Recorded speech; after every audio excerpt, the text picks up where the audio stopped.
నమస్కారం. వార్తలకు స్వాగతం. ముందుగా ముఖ్యాంశాలు. గుంటూరు జీజీహెచ్లో మాత శిశు ఆరోగ్య కేంద్రాన్ని ప్రారంభించిన ముఖ్యమంత్రి నారా చంద్రబాబు నాయుడు. ఈ సందర్భంగా ప్రసంగం.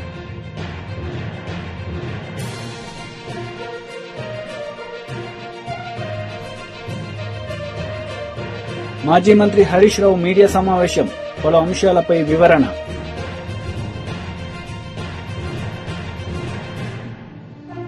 గుంటూరు జీజీహెచ్లో మాతా శిశు ఆరోగ్య కేంద్రాన్ని ప్రారంభించిన ముఖ్యమంత్రి నారా చంద్రబాబు నాయుడు. ఈ సందర్భంగా ఆయన ప్రసంగించారు. రాలేకపోవచ్చు కానీ 100 కోట్ల రూపాయలు ఇచ్చారు. మిమ్మల్ని అందరినీ మరొక్కసారి మనస్ఫూర్తిగా అభినందిస్తున్నా, ధన్యవాదాలు తెలియజేస్తున్నా.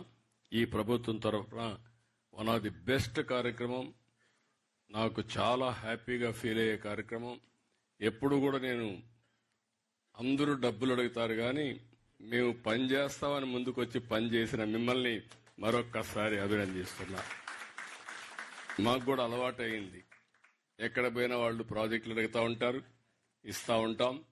కానీ సమాజాన్ని భాగస్వాములు చేయాలనుకుంటే చాలా తక్కువ మంది వస్తారు. అందులో మీరు ముందుండడం మనస్ఫూర్తిగా ఆనందం, ధన్యవాదాలు.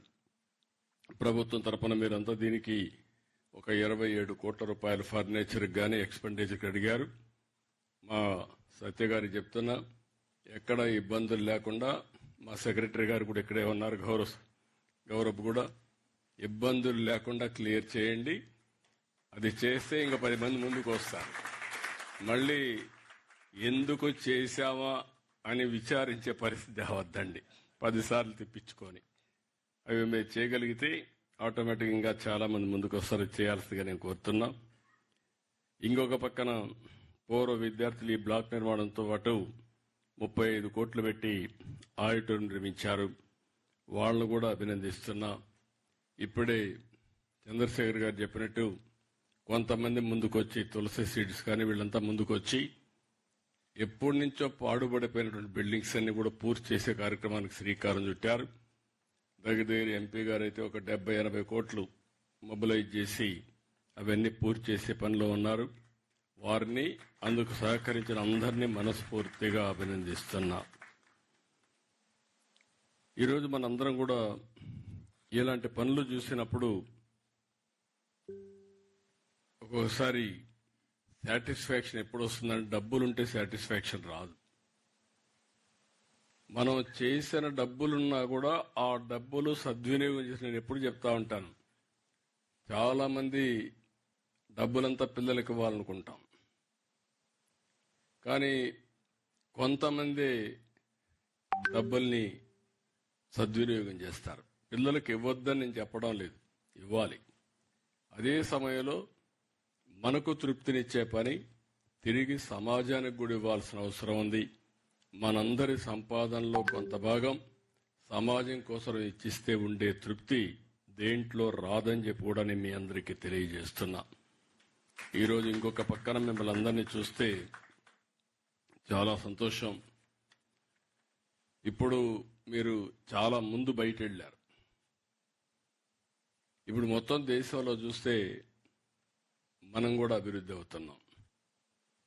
ప్రధానమంత్రి నరేంద్ర మోడీ గారి నాయకత్వంలో ఇటీవల కాలంలో మీరు చూస్తే హైయెస్ట్ గ్రోత్ ఉండే ఏకైక దేశం భారతదేశం. దీంట్లో అనుమానమే లేదు.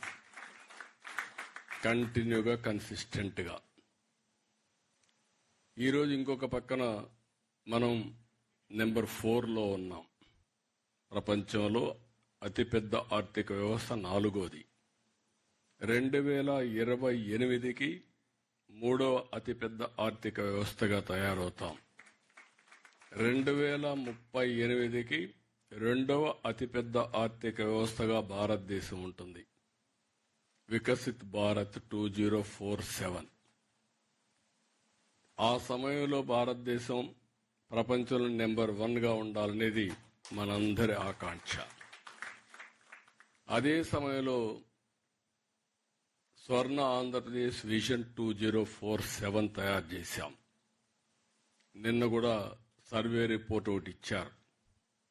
అమరావతి ఇది ఫ్యూచర్ సిటీ, ఇలాంటి సిటీలు రావాల్సిన అవసరం ఉందని చెప్పి చాలా స్పష్టంగా చెప్పారు. నేను ఓసారి భగవంతుడు కొన్ని అవకాశాలు ఇస్తూ ఉంటారు కొంతమందికి. ఆ రోజు నేను హైదరాబాద్, సికింద్రాబాద్ 2 నగరాలు ఉండేటివి. ఆ రోజు ఆలోచించి సైబరాబాద్ నగరం రావాలి, నాలెడ్జ్ ఎకానమీకి చిరునామాగా తెలుగువారు ఉండాలనే ఉద్దేశంతో సైబరాబాద్ నగరాన్ని ఏర్పాటు చేశాం. ఇటీవల ఆ city highest per capital income తెలంగాణకు వచ్చే పరిస్థితికి వచ్చింది. ఈరోజు మళ్లీ విభజన జరిగిన తర్వాత అమరావతి నిర్మాణానికి శ్రీకారం చుట్టాం. కొంతమంది ఎప్పుడూ అంటారు, అనవసరంగా ఒక 100 ఎకరాలు తీసుకొని ఒక బిల్డింగ్ కట్టి సరిపోతుంది సెక్రటరియట్ అని. కట్టచ్చు, లేకపోతే మున్సిపల్ కార్పొరేషన్లో ఒక బిల్డింగ్ ఉంటే దాంట్లో కూడా తీసుకొని పెట్టచ్చు. కానీ మాజీ మంత్రి హరీష్ రావు మీడియా సమావేశం నిర్వహించారు. ఈ సందర్భంగా పలు అంశాలపై ఆయన మాట్లాడారు. ప్రయత్నం చేస్తా ఉన్నాం.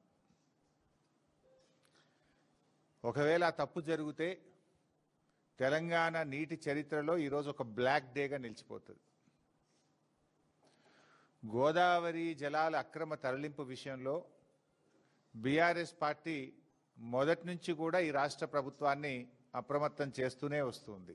మీకు కూడా తెలుసు, నేను గతంలో కూడా డాక్యుమెంట్స్ కూడా బయట పెట్టాను. ఎందుకు అంటే మేము మాట్లాడు బ్యాక్ డేట్లో ఉత్తరాలు పంపుడు, ఇవన్నీ మీకు గతంలో కూడా పంపిన. నేను ఇదే భవన్లో ప్రెస్ మీట్ పెట్టంగానే ఒక 3 అవర్స్లో నిన్నటి డేట్తో ఉత్తరం రాస్తాడు ఉత్తమ్ కుమార్ రెడ్డి. మాకేమో స్టేట్ ఇంట్రెస్ట్ కనుక వాళ్ళకు పట్టింపు లేదు.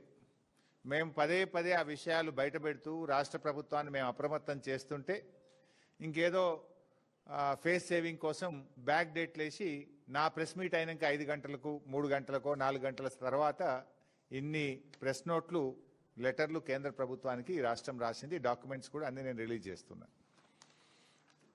ఇకపోతే అంటే పరిస్థితి ఏమైందంటే మొద్దు నిద్రపోతుంది ఈ ప్రభుత్వం, కుంభకర్ణుడిలాగా నిద్రపోతా ఉంది. ముళ్ళుగట్టబట్టి పొడిస్తే తప్ప ఈ ప్రభుత్వం నిద్రలేస్తలేదు. అది గోదావరి బనకచెర్ల ప్రాజెక్ట్ అయినా, గోదావరి నల్లమల్ల సాగర్ ప్రాజెక్ట్ అయినా జరిగేది మాత్రం గోదావరి జలాల దోపిడీ, జరిగేది మాత్రం తెలంగాణకు నష్టం. ప్రాజెక్టు పేరు మారింది తప్ప ఆంధ్రప్రదేశ్ జలదోపిడిని మాత్రం ఆపలేదు. ఈ జలద్రోహం విషయంలో కత్తి బాబు గారిది, పొడిచేది రేవంత్ రెడ్డి. వెనకట కేసీఆర్ గారు చెప్పేటోళ్ళు కత్తి ఆంధ్రోళ్ళది, పొడిచేటోడు మనోడే ఉన్నాడు అన్నట్టు ఇవాళ ఈ గోదావరి జలద్రోహం విషయంలో కత్తి బాబు గారిది, పొడిచేటోడు రేవంత్ రెడ్డి గారు. ఇప్పుడు సమైక్య రాష్ట్రంలో ఆనాడు కృష్ణా నదీ జలాల్లో తెలంగాణకు తీరని ద్రోహం చేసింది కాంగ్రెస్. ఈరోజు గోదావరి జలాల్లో కూడా తీరని ద్రోహం చేస్తున్నది నేటి కాంగ్రెస్. ఇది మరో చారిత్రక ద్రోహం. ఈరోజు ఢిల్లీలో జరగబోతున్నటువంటి సమావేశం అది తెలంగాణకు మరణ శాసనం లాంటిది. పోలవరం నల్లమల్ల సాగర్ విషయంలో మొదటి నుంచి కూడా రేవంత్ రెడ్డి గారి ప్రభుత్వం ఒక ప్లాన్డ్గా ఆంధ్రప్రదేశ్ ప్రభుత్వానికి సహకరిస్తూ వస్తుంది. ఇప్పుడు ఆ కుట్రల తీరు మీకు తెలియదేం కాదు. ఢిల్లీలో మీటింగ్ జరిగినప్పుడు ఆనాడే బీఆర్ఎస్ హెచ్చరించింది మీటింగ్ పోవద్దు నువ్వు అని. పోనంటూనే మీటింగ్కు పోయిండు. సంతకం పెట్ట అంటూనే సంతకం పెట్టిండు. ఎజెండాలో లేనే లేదని బుకాయించిండు. కమిటీ వెయ్యను అన్నాడు, కమిటీ వేసిండు. సుప్రీంకోర్టులో కేసేవయ్య బాబు అని మేము ముళ్ళుగట్టబట్టి పొడిస్తే ఆంధ్రప్రదేశ్ గోదావరి నల్లమల్ల సాగర్కు టెండర్లు పూర్తయి అవార్డు ఇచ్చి కాంట్రాక్ట్ అగ్రిమెంట్ అయినాక సుప్రీంకోర్టులో కేసేసిండు. పోనీ వేసిన కేసన్న చక్కగేసిండు అంటే చెల్లని విరిట్టేసిండు, మళ్ళీ వాపసు తెచ్చుకున్నాడు. దానికి సూటు బూట్ వేసుకొని పోయిండు ఉత్తమ్ కుమార్ రెడ్డి సుప్రీంకోర్టుకు. చెల్లని విరిట్టేసి దాన్ని వాపసు తెచ్చిండు. ఇదంతా చూస్తే ఏమవుతుంది? మీటింగ్కు ముందు ఢిల్లీలో పోనన్నో మీటింగ్ పోయినావు, ముఖ్యమంత్రుల మీటింగ్కు. ఎజెండాలో లేనే లేదని బుకాయించే ప్రయత్నం చేసినావు. సంతకం పెట్టని సంతకం పెట్టినావు. కమిటీ వెయ్య అన్నావు, కమిటీ వేసినావు. సుప్రీంకోర్టుకు పోతా అన్నావు, చెల్లని రిట్ పిటిషన్ సుప్రీంకోర్టులో వేసినావు, ఆ రిట్ వాపస్ తెచ్చుకున్నావు. అంటే పసలేని రిట్ వేసినావు. అంటే నీ న్యాయవాదులకు తెలియదా? అంతా తెలుసు నువ్వు. అందుకే నేను మొదట్లో అన్నా, ఒక ప్లాన్ ప్రకారం, ఒక పథకం ప్రకారమే రేవంత్ రెడ్డి గారు గోదావరి నల్లమల్ల సాగర్కు సహకరిస్తున్నాడు, గురుదక్షిణ చెల్లించుకునే ప్రయత్నం చేస్తున్నాడు. ఇవాళ ఢిల్లీలో జరిగే మీటింగ్ కూడా ఆంధ్రప్రదేశ్ ఒత్తిడితో కేంద్ర ప్రభుత్వం నిర్వహిస్తున్న మీటింగ్ ఇది. అందరికీ తెలుసు ఢిల్లీలో ఎవరున్నారు ప్రభుత్వం? బీజేపీ తెలుగుదేశం పార్టీల సంయుక్త ప్రభుత్వం కేంద్రంలో ఉన్నది, ఢిల్లీలో ఉన్నది. ఎంపీ మార్గాని భరత్ మీడియా సమావేశం నిర్వహించారు. ఈ సందర్భంగా పలు అంశాలపై ఆయన మాట్లాడారు. ఇవాళ సిబిఐ ఛార్జ్ షీట్ సుమారుగా 470 పేజీలు అనుకుంటా నెల్లూరు కోర్టుకి సబ్మిట్ చేశారు. అందులో ఎన్డీడీబీ దగ్గర నుంచి వాళ్ళు శాంపిల్స్ పంపించి, ఆ శాంపిల్స్ నుంచి వచ్చిన రిపోర్ట్లో ఏంటంటే అందులో క్లియర్గా ఏ రకమైన జంతువుల కొవ్వు లేదు అని పేర్కొన్న సందర్భం. నేను ఇవాళ ఇదే చంద్రబాబు నాయుడు గారిని సూటిగా ప్రశ్నిస్తా ఉన్నా, మరి మీరు ఏ బేసిస్లో జంతువుల కొవ్వు కలిసింది అని చెప్పి మీరు మాట్లాడిన సందర్భం ఏ బేసిస్లో అన్నారు? అప్పటికి మీరు మాట్లాడినప్పుడు, పోయిన సంవత్సరం మీరు మాట్లాడినప్పుడు అప్పటికి ఎఫ్ఐఆర్ ఫైల్ చేయలేదు, కేసు పురోగతి అవ్వలేదు, ఏ రకంగా జరగకుండా నోటుకొచ్చిన మాట మాట్లాడేశారు. అది మాట్లాడి దానికి కంటిన్యూషన్ పవన్ కళ్యాణ్ గారు, అదేవిధంగా నారా లోకేష్, వీళ్ళు ముగ్గురు కూడా ఏ రకంగా మాట్లాడారో, ఎంత దారుణాతి దారుణమైన మాటలు మాట్లాడారనంటే ఇవాళ అర్థమవుతోంది. నేను అడుగుతా ఉన్నా, అయ్యా చంద్రబాబు నాయుడు గారు, ఎన్డీడీబీ రిపోర్ట్స్ 2 ల్యాబ్స్ నుంచి వచ్చినాయి. ఆ 2 ల్యాబ్స్ నుంచి వచ్చిన రిపోర్ట్స్లో ఏ రకమైన యానిమల్ ఫ్యాట్ యూజ్ చేయలేదని చెప్పి అందులో క్లియర్గా రిపోర్ట్ వస్తే దీనికి మీరు ఏం సమాధానం చెప్తారు? ఇప్పుడు దాకా మీరు స్టేట్మెంట్ ఇచ్చిన సందర్భం లేదు. అదేవిధంగా ఆయన డిప్యూటీ సీఎం పవన్ కళ్యాణ్ గారు కూడా ఇచ్చిన సందర్భం లేదు, లోకేష్ ఇచ్చిన సందర్భం లేదు. మీరు కేవలము 6 కోట్ల ఆంధ్రులకి మీరు ప్రతినిధి, ముఖ్యమంత్రి అయ్యారు. యావత్ భారతదేశంలో నాకు తెలిసి 100 కోట్లు పైమాటే హిందువులు ఉన్నారు. ప్రపంచవ్యాప్తంగా 100 కోట్ల మంది హిందువులు ఉన్నారు. వీళ్ళందరి మనోభావాలు దెబ్బతిన్నదండి? మీరు ఇష్టం వచ్చినట్టు పదజాలం మాట్లాడారు అంటే 6 కోట్ల మంది ప్రజలు కూడా ఎందుకు ఆమోదిస్తారు మీరు మాట్లాడే మాటలకి? ఇక్కడ మీకు ఏ ఆధారం బేస్ చేసుకుని యానిమల్ ఫ్యాట్ అనే పదం మాట్లాడారు? ఇవాళ సిబిఐ ఇచ్చిన రిపోర్ట్లో క్లియర్గా తేటతెల్లమైంది. నేను అడుగుతా ఉన్నా చంద్రబాబు నాయుడు గారు, ఇప్పటికైనా. YCP leader Sajjala Ramakrishna Reddy media సమావేశం నిర్వహించారు. ఈ సందర్భంగా పలు అంశాలపై ఆయన మాట్లాడారు. లాయర్లను పెట్టుకుని చూసుకుంటాడేమో తెలియదు. అతను విపిఆర్, ఆయన పిఏగా ఉన్నాడని, విపిఆర్ గారి భార్య, ఆమె పంచాయతీ కమిటీలో ఆమె మెంబరు. ఇవన్నీ ఎక్కడ ఎందుకు ప్రస్తావనకు రావట్లా? సిట్ దాంట్లో కానీ ఇంకో దాంట్లో కానీ అది కూడా రావాలిగా. నిజంగా వీళ్లకు 1 సైడెడ్ పోవట్లేదు, నిష్పాక్షికంగా జరుగుతోంది అనుకుంటే అన్ని ప్రస్తావించవచ్చు. ఎస్విపిఆర్ గారు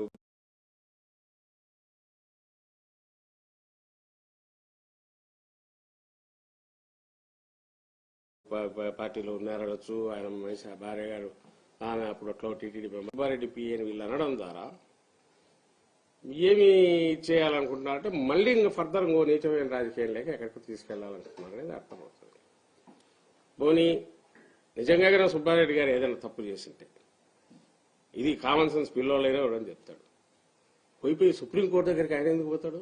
నేరుగా అయ్యా అన్యాయమైన ఆరోపణ చేశారు, మీరే దీన్ని చేసేసి న్యాయం చేయండి, ఈ అన్యాయాన్ని సరిదిద్దండి, ఇక్కడ మహాపాపం జరుగుతోంది అన్నారు.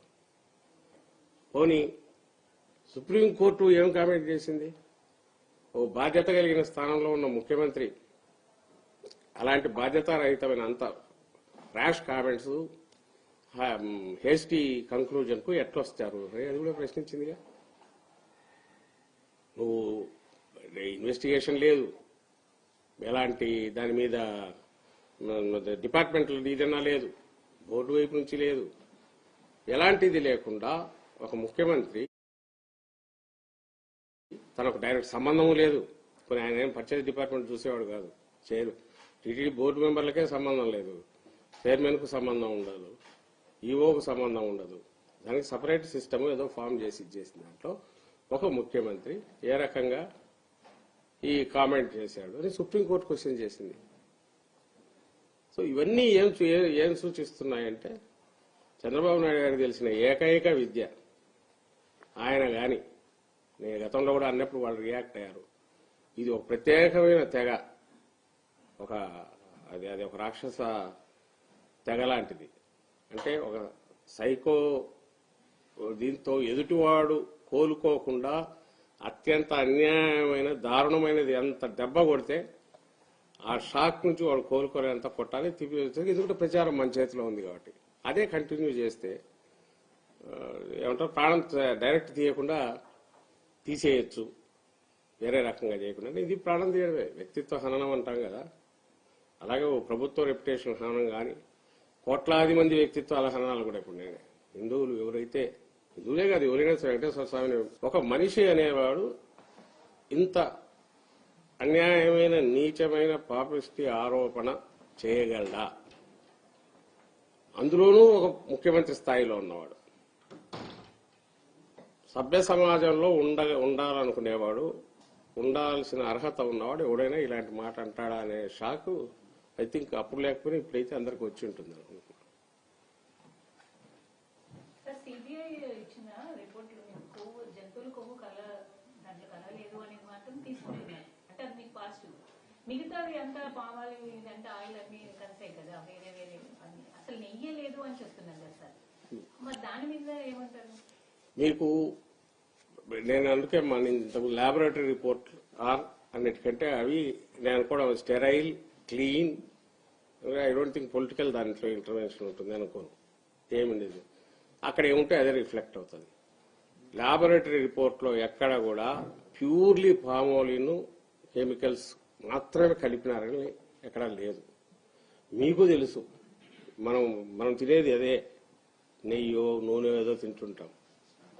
వీటిలో పామోలిన్ మాత్రమే వాడి నెయ్యి ఇది తీసుకురావడం కుదురుతుందా? పామోలిన్ కొంత కలిసిందా, ఇంకోటి ఉన్నాయా, అవన్నీ ఇన్వెస్టిగేషన్ తేలాల్సినవి తేలుతుంటాయి. బీజేపీ విజయ శంకరరావు కార్యక్రమంలో పలువురు బీజేపీ ముఖ్య నేతలు పాల్గొన్నారు. ఈ సందర్భంగా వారు మాట్లాడారు.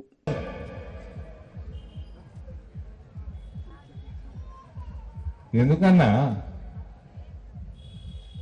ఒక సిద్ధాంతానికి ఓటేయండి, ఒక మన దేశము మన ధర్మానికి ఓటేయండి, ఐక్యంగా ఉండండి. పరిస్థితులు మారుతా ఉన్నాయి. ఇంకో బంగ్లాదేశ్ చేసుకోకండి, ఇంకో పాకిస్తాన్ చేసుకోకండి, మన పిల్లల భవిష్యత్తు అంధకారంలోకి నెట్టకండి.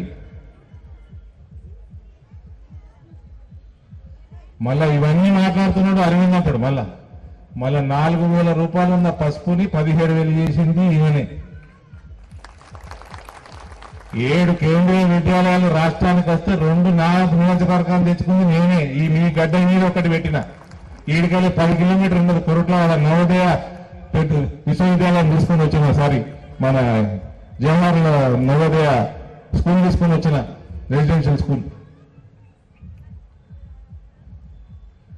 అసలు ఊహించని పసుపు బోర్డు తెచ్చుకున్నాము. ఇవన్నీ ఎవరిచ్చిందండి? మీ ఎంపీ పోయి మోడీ గారిని అడుక్కొని ఆయనకు సంజాయించుకొని ఆయన ఆశీర్వాదం తీసుకుంటే ఇవన్నీ మనకు వస్తున్నాయి. నిధులు వస్తున్నాయి, గ్రామ పంచాయతీ నిధులు మనే, మున్సిపాలిటీ నిధులు మనే. రేపు వీడికెళ్ళి ఆనూరుకెళ్ళి మంచిర్యాల దాకా 2,000 కోట్లు 3,000 కోట్లతోటి, ఎంత దాని బడ్జెట్ ఎంత నారాయణ, 1,000 కోట్ల రూపాయలతోటి ఇవాళ NH నేషనల్ హైవే పనులు రేపు ఏప్రిల్ మొదలవుతా ఉన్నాయి. 90% ఆ ప్రాజెక్టు మన పార్లమెంటు నియోజకవర్గంలోనే ఉంటుంది. మీ ల్యాండ్ల రేట్లు పెరుగుతాయి, డెవలప్మెంట్ వస్తుంది.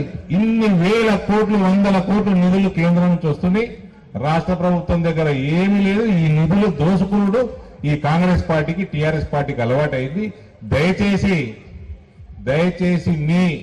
మీ ఇక్కడ మున్సిపాలిటీలో మస్తు కరప్షన్ అయింది. మీ తర్వాత మీరు మొత్తం మళ్ళీ ఇందిరమ్మ ఇల్లు కట్టింది ఎవరు?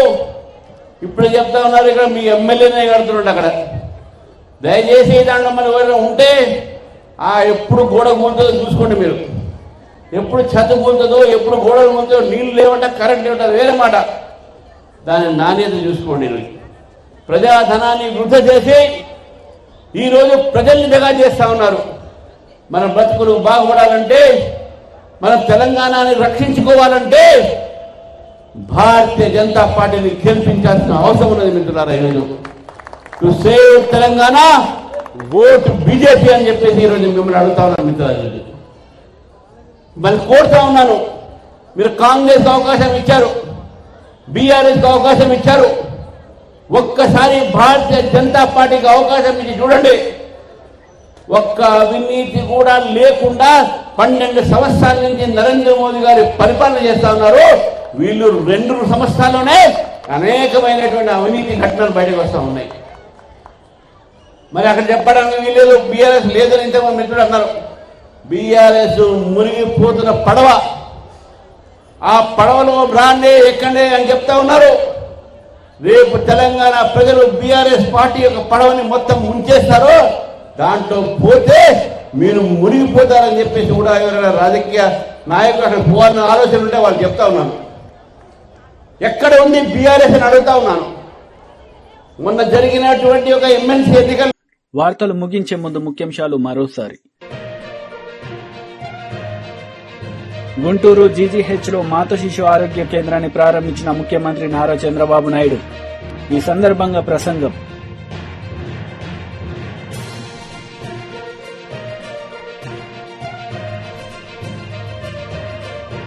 మాజీ మంత్రి హరీష్ రావు మీడియా సమావేశం, పలు అంశాలపై వివరణ.